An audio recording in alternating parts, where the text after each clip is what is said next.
कोकणवासियांसाठी ना एक चांगली गुड न्यूज आली आहे. येस, गुड न्यूज म्हणावी लागेल. आपली जी मुंबई टू रत्नागिरी आणि मुंबई टू सिंधुदुर्ग अशी एक रोरो सेवा सुरू होते M2M फेरीची समुद्रातली. आता सगळ्यांना माहिती आहे ही M2M फेरीची रोरो सेवा चालू होते.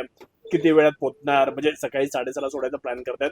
3-3.5 तासात ती रत्नागिरीला जाईल, म्हणजे जयगड जेटी जवळ, आणि एक 5-5.5 तासात ती विजयदुर्गला जाईल. मला असं वाटतं मोठं स्टेटमेंट करतोय मी, पण मधु दंडवते नंतर म्हणजे ज्यांनी कोकण रेल्वे सुरू केली त्याच्यानंतर मग आपण थोडंफार तरी ना आपण नितेशजी राणे यांना ना आपल्या या M2M सर्व्हिसेसचं ना श्रेय देणं आवश्यक आहे. ओके, कारण it could be a game changer for कोकणसाठी. कारण हे पहिल्यांदा समजून घ्या तुम्ही ना, ओव्हरऑल कॅल्क्युलेट केलात की रोडवरचा प्रवास, नंतर मग ट्रेनचा प्रवास आणि पाण्यावरचा प्रवास, तर कोणता प्रवास करण्याची जी कॉस्ट आहे ना ती सगळ्यात कमी आहे. तर ती ना पाण्यावरती जो आपण प्रवास करतो ना त्याची कॉस्ट नेहमी कमी राहिलेली आहे. त्याच्यामुळे तुम्ही बघा, ऑल ओव्हर जगामध्ये ना मालाची देवाणघेवाण ही आता पण ना बोटीवरूनच होते.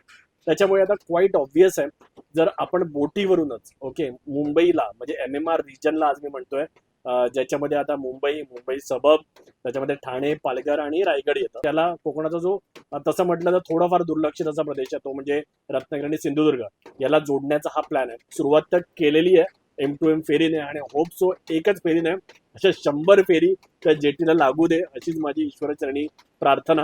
आणि वन्स अगेन, नेहमीच काय पॉलिटिकल नेत्यांना शिव्याच घातल्या पाहिजेत असं काही जरूर नाहीये. ओके, कधी कधी पॉलिटिकल नेते जर काहीतरी चांगलं काम करतायत तर त्यांना आपण ऍप्रिशिएट पण केलं पाहिजे, त्यांना एनकरेज पण केलं पाहिजे. So once again thanks to Nitesh ji Rane.